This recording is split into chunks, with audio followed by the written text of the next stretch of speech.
Greetings and welcome. We are in 303 and we are now working with Mr. Conrad's Unstoppable Volume, Lesson Chapter 17. I'm with you on page 53 of the Unstoppable Volume. We've also got our journals out and we are working in our journals as well for Lesson 17. Go ahead and jot down that the focus for this reading is a win-win means everyone wins.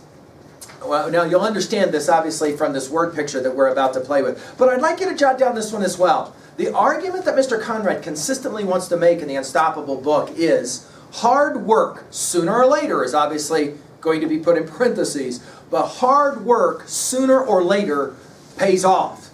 The fact that it doesn't happen sooner is why fewer people work hard. If it happened sooner, I mean, if you just did whatever it is you did and then somebody handed you $1 million, immediately you would resonate with this idea. That's why we say sooner or later, right? I'm speaking with a group of seniors who will say to freshmen, any day of the week, it takes a long time to get to your senior year. You can't rush it, and there's a lot to be learned by the time you're a senior. Let's read. Lemonade. I can still recall my first taste of being an entrepreneur. This is an important word, and we're going to recognize its importance in a bit. It happened in second grade on Lincoln Road in Berks County, Pennsylvania.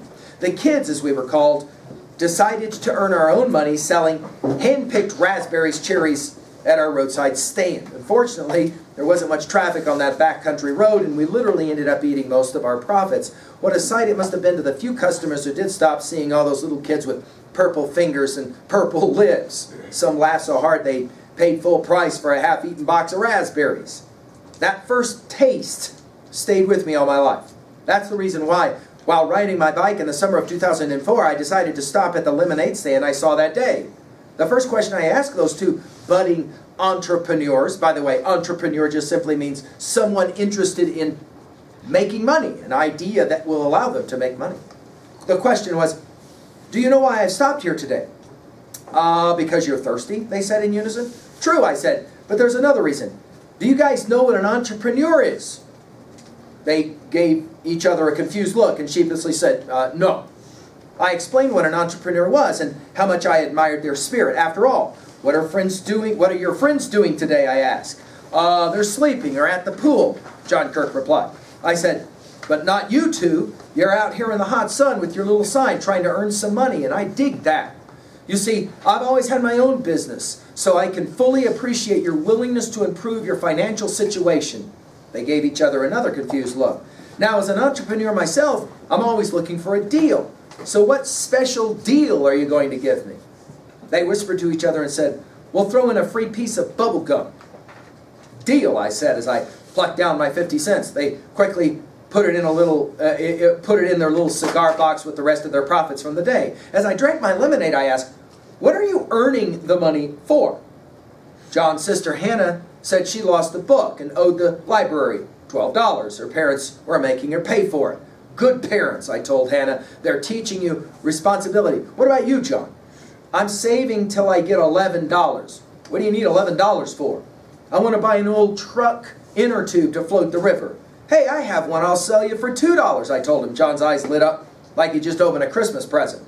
Are you serious? He asked excitedly. Sure, I said. Now, go ask your mom if you can ride over to my house to get it. And don't forget your $2. He ran. I figured I'd better go introduce myself to Mom. And that's when I found out what John was really going to do with the inner tube. He's inventing a float tube to fish from, his mother told me. Now I share John's excitement being a fly fisherman myself, a fact that John's mom shared with her son. As we rode to my house, we talked about how cool his invention would be and how we could fish together someday. We parked our bikes against the woodpile next to my shed, and I was praying that I still had the old tube, because at that point I was willing to buy him a new one if I'd thrown mine out.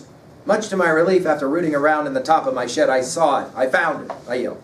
Perfect, John said as he tried stuffing it into his backpack, only it was so big that it wouldn't fit. So I wrapped it around his neck and hurried home, but not before he paid me $3.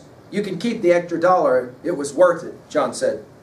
As John rode off, I reflected back to my first taste of entrepreneurship when I was younger. I hope John's experience was at least as sweet as what I was chewing on, that free piece of bubble gum.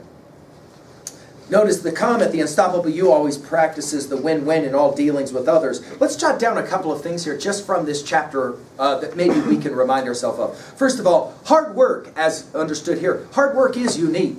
Not everybody does it. An old man once said to me, if life was a lollipop, everyone would be licking it. That's an interesting quote. In other words, it isn't always easy, and usually there is some hard work involved.